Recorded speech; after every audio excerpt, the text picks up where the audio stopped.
Estava eu aqui pensando em qual conteúdo produzir para vocês, para o canal essa semana, e eu me dei conta que eu simplesmente ainda não falei para vocês sobre um dos melhores livros que eu já li na minha vida, que é um livro curto. É um livro fácil de ler, mas ele é impactante, ele é transformador. Inclusive, ele mudou muito a minha percepção sobre o sofrimento. O livro se chama Em Busca de Sentido, de Viktor Frankl. Talvez você já tenha ouvido falar dele, mas se você ainda não leu depois desse vídeo, você vai ficar com vontade de comprar, tenho certeza. Mas antes de eu começar a falar sobre o livro, acho importante falar sobre quem foi Viktor Frankl, em especial porque foi a história dele que fez ele desenvolver esse livro. Então a história dele impactou diretamente na produção desse livro. Frankl, ele era um psiquiatra e durante a Segunda Guerra Mundial, ele é levado para os campos de concentração. Lá no campo de concentração, ele perde praticamente toda a sua família. E ele vivencia ali, também na pele, uma das maiores tragédias da história humana. Então, não é uma pessoa que estudou o sofrimento e não viveu o sofrimento. É uma pessoa que fala até em primeira pessoa. E aí, no campo de concentração, ele começa a observar o seguinte: existem meio que dois padrões de pessoas ali dentro. Dois grupos de pessoas que reagem de formas completamente diferentes, mesmo diante das mesmas circunstâncias,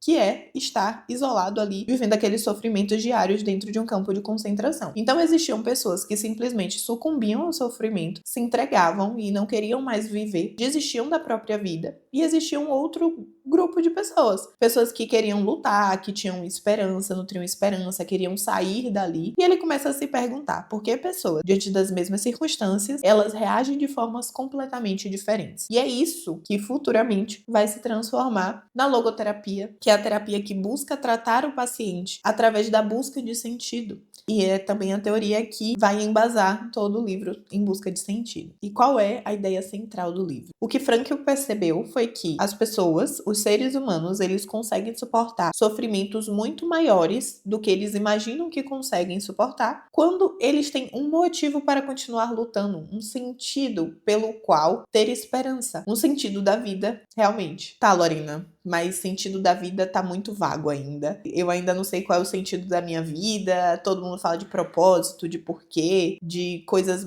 que parecem ser muito elevadas, e eu fico perdida nesse assunto e, enfim, não sei qual é o sentido da minha vida ainda. Frankl delimita 3 caminhos, que ele diz que as pessoas que estavam lá, elas encontravam sentido basicamente em 3 coisas. A primeira delas era amar alguém. Então, Frankl, por exemplo, ele se alimentou muito, tinha muita esperança de sair e lutou muito pela própria vida, porque ele queria encontrar a esposa, mesmo sem saber se a esposa estava viva. Então, o fato de você amar alguém traz mais sentido para sua vida. E diga se não é verdade. Quando a gente tá amando, o mundo parece mais colorido, mais cor-de-rosa, mas assim, um amor profundo. E aqui eu não tô falando só do amor eros. Então, ele percebeu assim, que o fato de amar alguém por si só já dava mais esperança. O segundo caminho que Frankl aponta é servir a um propósito, servir a um ideal. E aqui, voltamos. A gente acha, principalmente hoje por conta de internet, rede social, Instagram, que o nosso propósito tem que ser algo extraordinário. O simples fato de você conseguir encontrar sentido no seu trabalho também já vai dar mais robustez à sua própria vida. Então, as pessoas que estavam ali no campo de concentração, mas elas enxergavam que tinham um trabalho a executar ali fora, quando elas saíssem. O próprio Frankl tinha vontade de escrever a teoria dele, de escrever um livro. Tudo isso também nutria esperança. Então, é muito menos sobre ser algo grandioso, extraordinário, que vai impactar todo mundo. Eu acredito que é muito mais sobre você enxergar o sentido, às vezes no seu trabalho cotidiano, no ordinário. Já tá impactando pessoas, já tá servindo pessoas. É meio que mudar as suas lentes para enxergar algum propósito, porque senão não faz sentido. Você já passa ali a semana reclamando da lista de tarefas que tem que fazer, porque você só enxerga a tarefa, não enxerga o sentido por trás da tarefa. E você passa a vida desejando as férias ou o final de semana. Então eu acredito muito que o trabalho, ele dá muito sentido, muita ordem à nossa vida também. Então, Frankl acreditava nisso e ele dizia que esse era o segundo caminho que dava sentido ali à vida das pessoas. O terceiro caminho, aceitar o sofrimento inevitável. E isso aqui é muito forte, porque ele fala, né? Existem alguns sofrimentos que a gente não vai poder evitar. Eu não tenho como evitar, por exemplo, que eu estou aqui num campo de concentração. Mesmo todas as liberdades tendo sido tiradas tirado de mim, ainda existe um tipo de liberdade que ninguém pode tirar, que é de como eu vou reagir diante dessas circunstâncias. Então ele enxerga um sofrimento de uma forma muito diferente. E depois, quando ele sai, ele desenvolve a logoterapia, que, como eu disse, é essa terapia que busca tratar o paciente através da busca de sentido na vida do paciente. Existem alguns tipos de sofrimento que você não vai conseguir evitar, mas você pode escolher como reagir. Então, eu sei que é fácil falar de fora, não sei qual tipo de sofrimento você tá vivendo ou você vive ou já experienciou. Porém, eu acho importante a gente sempre lembrar disso. Em toda situação difícil, a gente ainda tem a liberdade de escolher quem queremos ser diante daquelas circunstâncias. Então, por exemplo, a gente diante do sofrimento vai ser o filho que reclama de Deus, que duvida de Deus, que se afasta de Deus, que perde a esperança, que questiona Deus, que não entende por que aquilo está acontecendo. Ou naquele momento vamos ainda ser filhos fiéis, mantenha a fé firme, forte, sólida, que se apoie em Deus, que use o sofrimento para se aproximar ainda mais, se conectar com Deus. Tem uma amiga que uma vez a gente estava conversando sobre esse assunto, sobre sofrimento, e eu lembro de ela falar o seguinte: tem muita gente que fala assim, nossa, mas por que eu, Deus, estou sofrendo isso? Por que eu estou passando por essa situação difícil? Por que só comigo não dá certo? Por que acontece comigo essas coisas? E ela falou, as pessoas deveriam se perguntar mais, por que não comigo? Por que não eu? Sendo que Deus tem um projeto único para a vida de cada pessoa, mas o objetivo é sempre a nossa santificação. E às vezes as coisas acontecem para nos santificarmos. O sofrimento acontece para isso também. Deus está ali modelando a gente, moldando a gente diante das circunstâncias da vida que nos são apresentadas. Então eu achei interessante